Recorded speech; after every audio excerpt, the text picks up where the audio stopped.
The Age of Enlightenment. This is our topic today. Please subscribe to my channel. This is the Primordial Wave, and I am the Wisdomizer. So we are continuing with our episode of Wisdomization. Thank you for subscribing to my platform. Enlightenment, the age of enlightenment that happened in Europe between 17th and 17th and 18th century. I beg your pardon. We have examined the ideological factors, the metaphysical factors that led to the emergence of this period. And we are concluding that Africa still was at the basis of what you may call the period of enlightenment. In one of my previous videos, I discussed Renaissance, and I was able to state that, of course, based on research, that you cannot potentially talk about Renaissance without talking about the mystery school of antiquities, right? The ancient religious concept of the world, the ancient teachings, the doctrines, the philosophies and sciences of the ancient world. Plain and simple, you cannot talk about Renaissance without talking about these traditions that came out of the ancient world. And Renaissance meaning rebirth or rediscovery. And I've tried to show that when they say rebirth or rediscovery, it is rebirth of something. Rediscovery of something is to find again, to discover again. Because what happened during Renaissance was that Europe became in touch with the classical world, with the antiquities and the theories that people, particularly ancient Egyptian priests, proposed during the period of antiquities, was brought to the surface again by, was reintroduced, let me use that word, reintroduced in Europe by people who were more or less esoteric in their concept of the world, or I may say initiate in some one way or the other into the pre-existing ancient secret societies.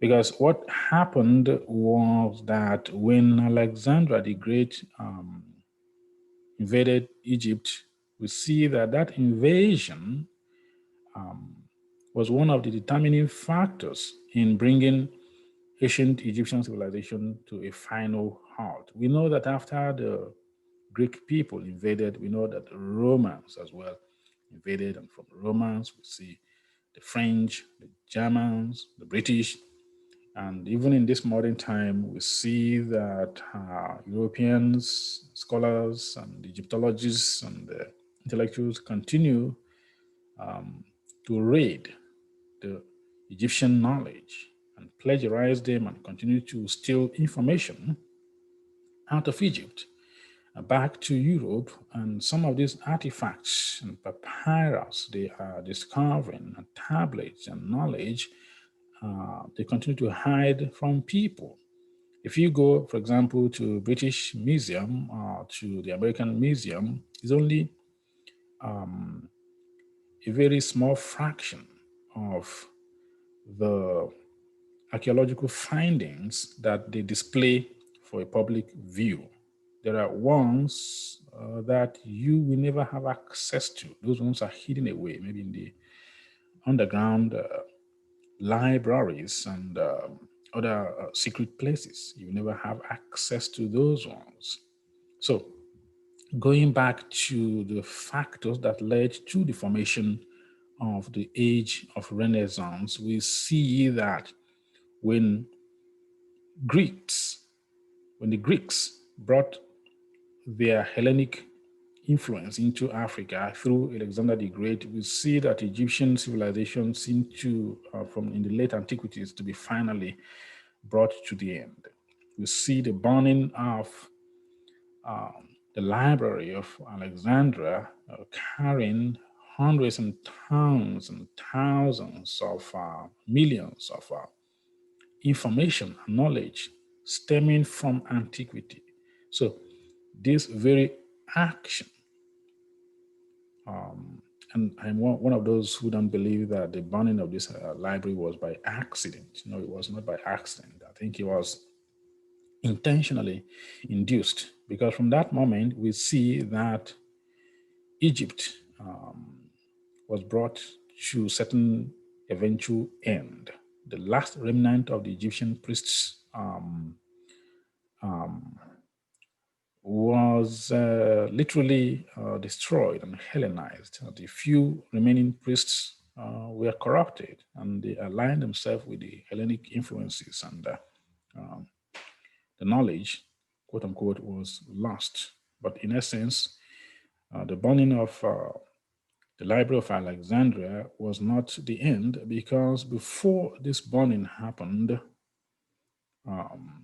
Egyptian knowledge has been plagiarized, has been stolen, and was circulating underground, morphing, metamorphosizing in different forms and formulas. For example, we see Neoplatonism became very prominent in and circulating around in the underground secret societies of the Europeans. And we also see Hermeticism, which the Western tradition is very proud of, circulating. And also Gnosticism was prominent, was circulating. And these traditions, as I discussed in my previous videos, came out of the tradition of the Egyptian teaching of the priests of Egypt, of ancient Kemet, right? So we would not be talking about this Neoplatonism, European Neoplatonism, Hermeticism or Hermetic tradition, and Gnosticism without giving credit to the ancient Kemetic world where these teachings came out of. But as I said, because ancient Egypt had finally collapsed, or rather intentionally brought to a halt by the invading Hellenic army and the Hellenic teachings, Hellenic presence in Egypt, what happened was that they stole the knowledge, the light. I like using that light, the light of the world. And that was a book written by, what's his name? Gerard Massey. Please, if you would like to understand Africa and the concept of world religion, we are including Christianity, study this book very well, because he had a wealth of knowledge and information buried in that book, Ancient Egypt, Light of the World. Another of his book is titled Natural Genesis, and this guy was a good writer and he had access to knowledge. So buy these books and read if you would like to know, right? Because by knowing, you discover who you are. So what I'm saying is that because Egypt now collapsed, the Westerners stole the light of the world, which they begin to teach and circulate in their secret societies. And we have to, because oftentimes we see that modern analyzers of history, even some scholars, when they write or when they discuss about ancient Egypt, they tend to view the past with the eye of the present. In ancient world, in antiquities, there was no separation between religion and and scholarship. Both were linked together.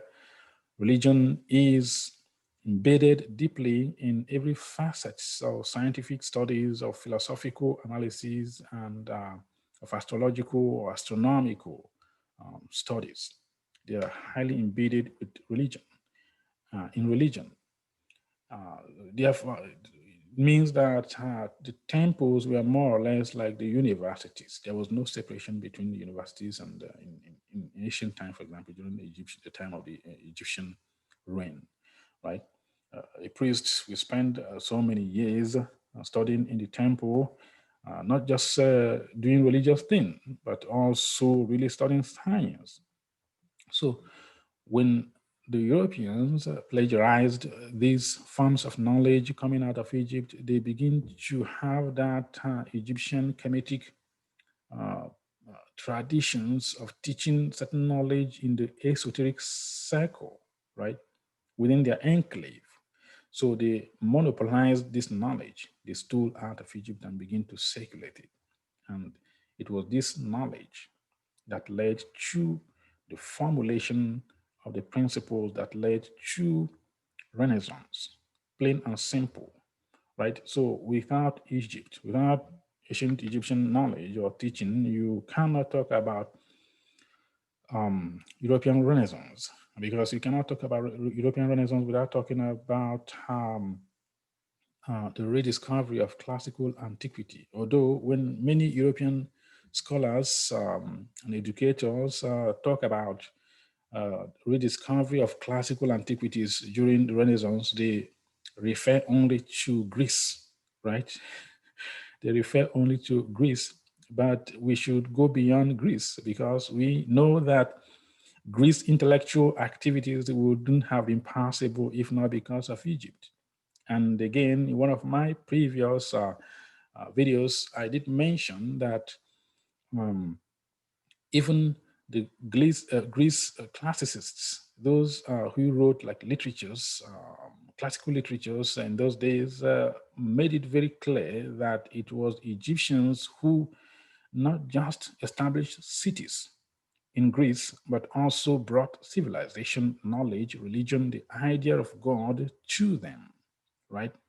And we know for certain that many Greek teachers were initiated in the Egyptian mystery school, the traditions of the Egyptian mystery school, be it Pythagoras, be it Plato, be it Aristotle.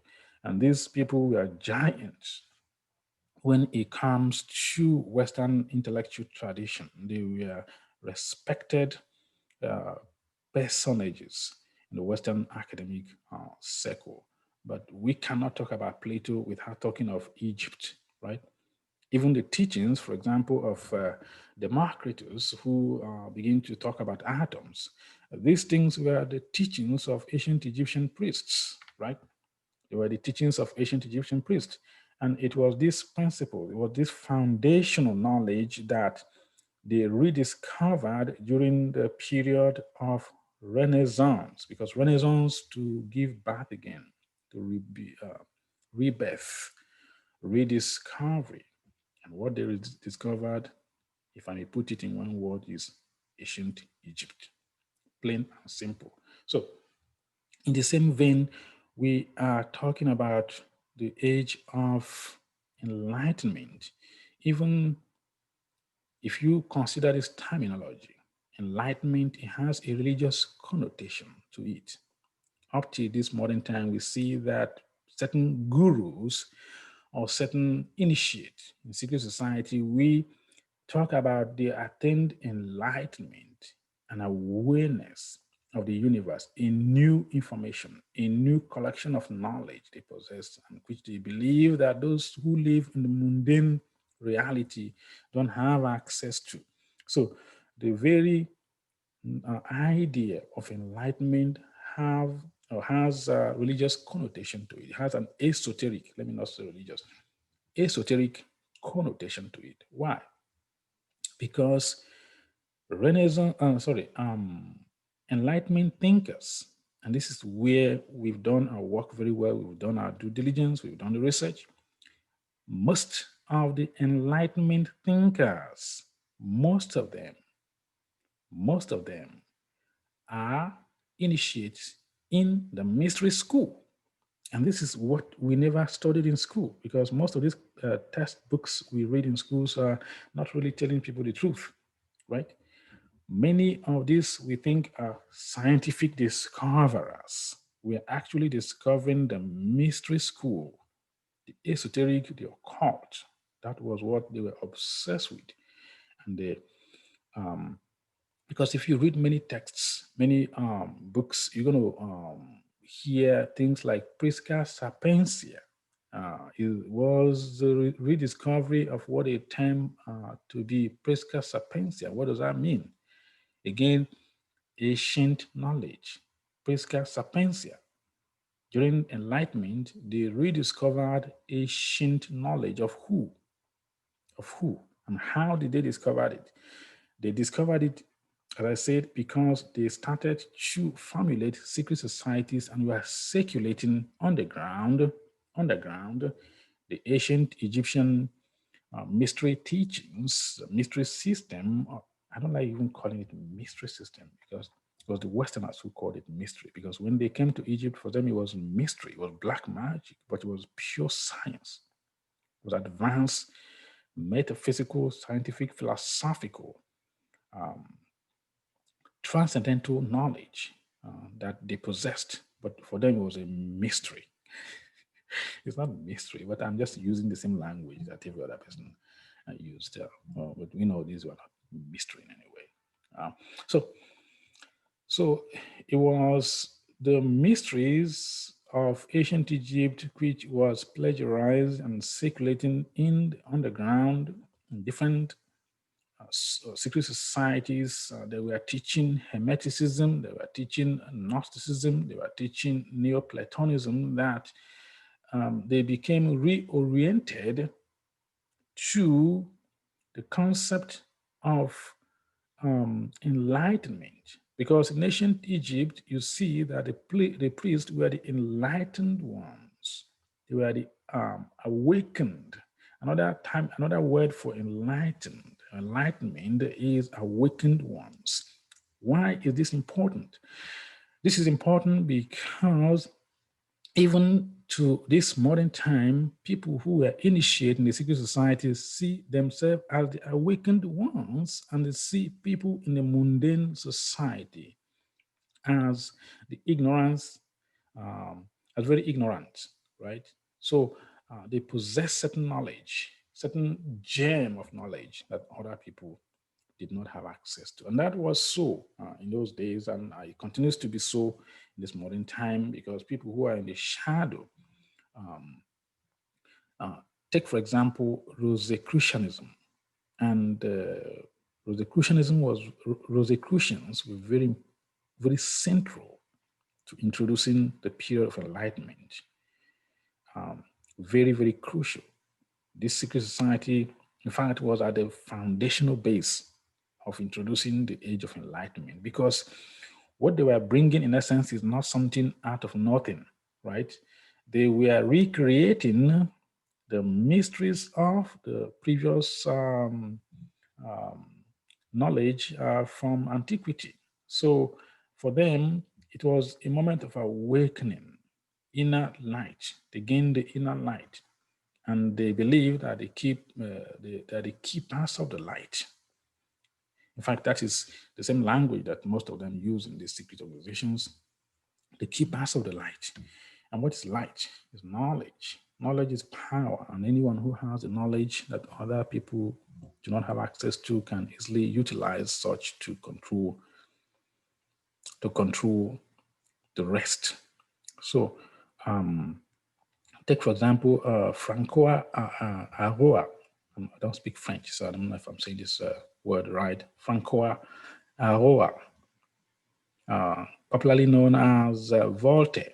Voltaire was an initiate as well in the Masonic system. So he played a very crucial role during this period, a very crucial role. His thinkings, his transformative ideas and ideologies was very important as the inspiration behind this movement. And there were other French intellectuals that were initiated in the mystery system. And we know that the Western tradition leaned towards Hermeticism. And Hermeticism, of course, is talking of Hermes Trismegistus, the teachings of Hermes Trismegistus, who is the Egyptian god Thoth or Tahuti. So everything goes back to the source, and the source is Egypt. The source is Africa. The foundation is Africa. So many of these people we respect are the Enlightenment philosophers who, because there's something they did to the consciousness of mankind. Because, quote unquote, they possessed knowledge, they were able to inject that knowledge, that light they possess on the minds of the people. And that altered consciousness, that shifted perception, humanity changed forever. Thinking changed forever. Approach to things changed forever. Perception changed forever. The world changed because this, in the secret societies of the time and even continuing to this modern time, is what they see as the great work of the ages, introducing knowledge bit by bit into the dark realms of humanity. Because again, they believe they possess the true knowledge, the true science, and the true religion. And three major religions of the world that they gave to people, Judaism, Christianity, and Islam, they believe is a false light. They believe is what we give to the masses that do not have access to true science, the true knowledge, the true metaphysical concept, the true esoteric knowledge. They give the masses religion, and then they embrace true knowledge, which is true spirituality. And they believe that they utilize this as a light to govern and to control the planet, right? What about one of the figures of this period, Isaac Newton? Isaac Newton, with his classical physics, right? How did he come up with this idea? We know from studying very well that Isaac Newton was obsessed with Egypt. His obsession with Egypt was unmatchable. He was highly obsessed, just as Europeans continue to be obsessed with ancient Africa, ancient Egyptian knowledge, and the pyramid, and all those things. So Newton was highly interested in understanding and in knowing what ancient Egyptians knew. Right? He studied Egypt very, very well. I think he was an alchemist. I think he was a black magician. His theory of heliocentrism, heliocentric theory, his new understanding, his awareness of heliocentricity came out of Egypt, plain and simple. Idea that the sun, that the planets are running around the sun and the sun is at the center came out of Egypt, plain and simple. He did not create this classical thinking about the quantum, about physics, about the material world out of nothing. It was his obsession and his practice of Egyptian alchemy, which people call, some people call black magic, but it's not really black magic. You call it black magic because you don't understand it. And that derogatory terminology has continued to make people not to pay attention to some of this knowledge that the ancient ancestors possessed. Much like maybe somebody who have not seen a cell phone before, or two people talking on a little gadget and there's no connection with it, might see it as magic, right? That's how they consider the ancient Egyptian alchemical process to be magic, even though they condemn it as black magic and superstition. But in their Hermetic traditions, that is what they utilize for the perfection of man, for the making of the man, for the scientific education of man, for the improvement of man. They use Hermeticism, they use alchemy in man making improvement. The same thing they use is the same thing that they tell you that is black magic, because you've been tricked, you've been deceived, you've been cheated out of your knowledge. Plain and simple. So, as I was saying, what's his name? Isaac Newton was a student of the ancient Egyptian priests. I mean, by relation, not that he was a student of Egypt. Put it that way. He was a student of Egypt, and most of his knowledge came out of the information he got out of ancient Egypt. We know that later on, he began to appeal to Christianity, begin to appease the Christian believers, and begin to write as if he was condemning ancient Egypt. No, he was just trying to play the game of the time. He was trying to appeal to Christian Europe at that time, but we know that he stole a lot of things from ancient Egypt. So my point is that the Freemason and the Rosicrucians are inseparable from the discussion, from any discussion relative to enlightenment. The Freemason, because as I say, the whole concept of enlightenment has an esoteric connotation. Don't just think enlightenment is a period of scientific revolution where people just begin to change direction. That direction of change was orchestrated, was planned in their cycles. It was a moment that initiated, just like many planners of French Revolution were secret society members. This is what a lot of people don't know. The planners of the French Revolution were mostly in the secret cycles of the secret society, and they initiated a period of change. Just like the people who planned what you call the Age of Enlightenment were mostly esotericists and people in the known who had access to Prisca Sapientia, ancient knowledge, the ancient knowledge of antiquities hidden in the underground, and they utilized such knowledge for what we have been told to be the scientific revolution. And of course, this age of scientific revolution helped to improve the world. It helped to change the world. But this is not new on this planet. That's what I'm trying to say. This is what ancient Egyptians already knew. If you have been in school, like when I was in elementary school, you would not know that the ancient Africans spoke about atoms, for example. We were thought that Democritus was one of the atomists, one of the proponents of the idea that there were invisible particles all over in the void of space. But the Egyptians thought about this hundreds and thousands of years, and what these Greek philosophers and Greek theorists proposed were, of course, an African knowledge, So why is this important? This is important because Africa has been made to believe that they did not have an intellectual tradition, a mathematical tradition, a metaphysical, advanced metaphysical tradition past what they usually call what they call African religion. They say, I forgot what the terminology they use when they describe African religion. Animism. And animism, when you talk of animism, you're not talking of advanced transcendental knowledge. You're talking of knowledge from the knowledge that does not transcend, that does not create any transcendency. I don't like using that concept, animism. And that's why Egypt is very important to us as Africans. Ethiopia is very important to us as Africans.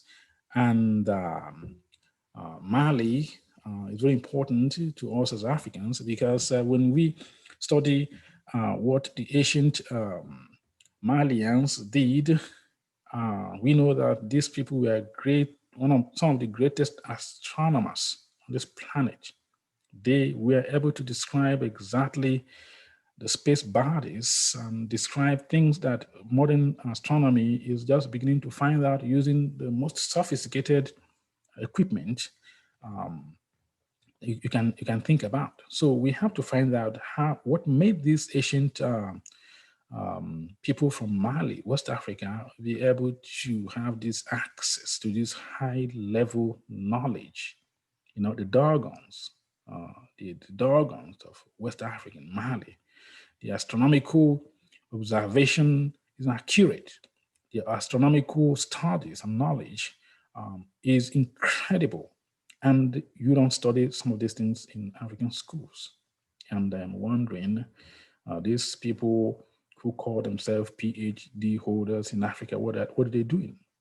Please, if you know you're not going to do research, don't just get this piece of worthless document or certificate to add to your name. Nobody cares about the certificate. We care about the work you've done, the research you've done, and you go into PhD program not because you want to be a millionaire, because that's the wrong place to be. You want to be when you are chasing to be a millionaire. You go into it because you want to do research. And to be frank with you, many of our people write gibberish, complete nonsense. Writings are not deep to read. It's a regurgitation of theories that we've had and learned from some places, right? So it's time to begin to pay attention to those African cultures, African civilizations that retained certain advanced knowledge. We have to rediscover it again because other people are rediscovering the ancient knowledge and utilizing such for improvement of humanity. But this wealth of knowledge is at our backyard and we don't appreciate them, right? Where are the African professors? Why Europeans continue to flood to Africa and explore the pyramid and bring all this analysis and all this knowledge and they take them all back to Europe? How come this knowledge is not stored somewhere in Kenya or in Uganda? So what is it? What is it that made us not to pay attention? Then we have to understand that the knowledge that ruled the world mostly came out of Egypt, out of Egyptian mystery school. Even the time of the age of Renaissance, as well as the age of European Enlightenment, came out of the traditions of ancient Africa. If you check most of the symbolisms of the signs, the symbols of the Rosicrucians, you see that it's purely Egyptians. Why? Because they see themselves as the retainers of the light, as the carriers of the fire. The fire is knowledge. Their symbols are full of ancient Egyptian iconographies and pictographs and images. Why? Because they knew that was where knowledge lies. And the same Rosicrucians who took part significantly in initiating Enlightenment, what are they telling you? They're telling you that knowledge came from Africa. Their knowledge came from Africa. And even today, they see themselves as the modern priests, the modern dispensers of ancient knowledge, of true knowledge. That's what they view themselves as. So with the Freemason, they have a lot of link, a lot of borrowing from ancient Egypt, because in antiquities, ancient Egypt was the light of the world.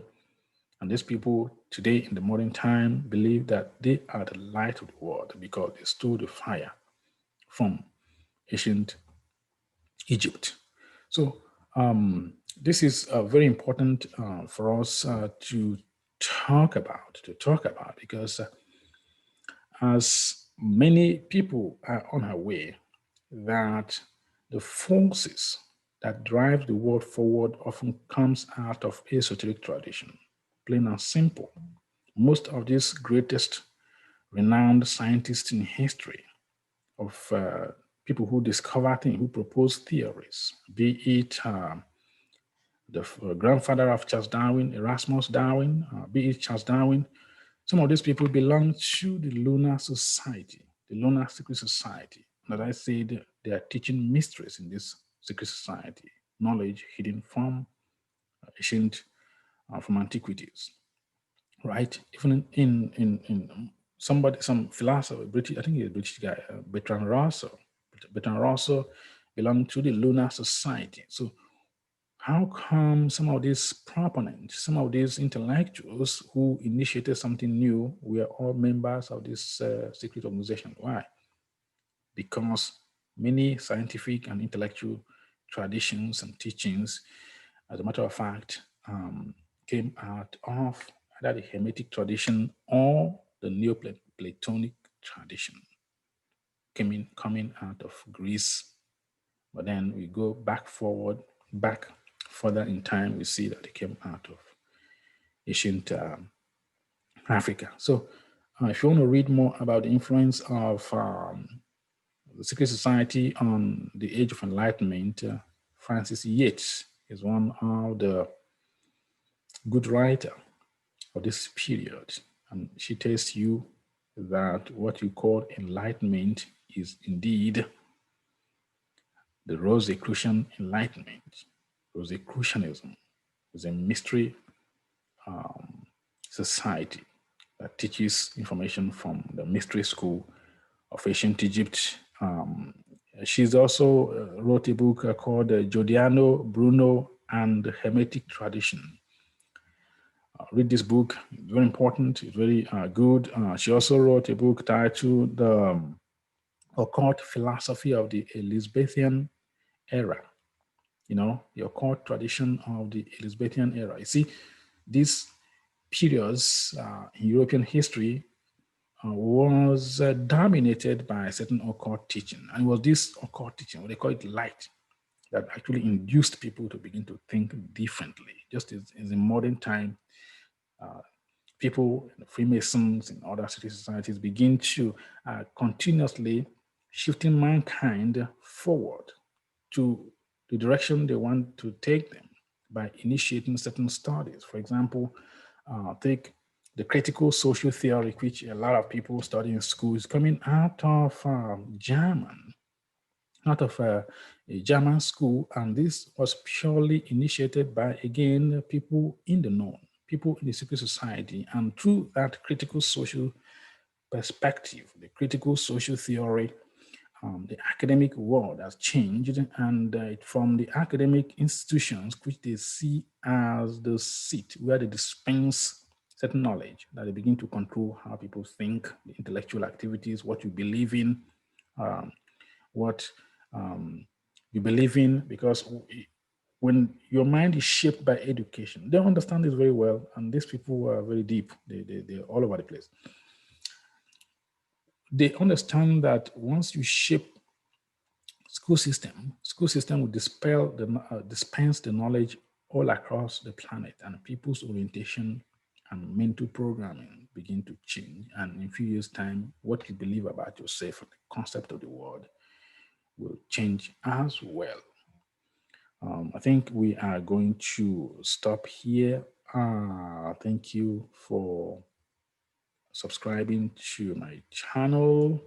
I am the Wisdomizer, and this has been the Wisdomization series. So next time you think of the age of Renaissance and the age of Enlightenment, first of all, think about occult traditions. Think about esoteric traditions. Think about Neoplatonism. Think about Hermeticism. Think about, finally, the ancient African teaching.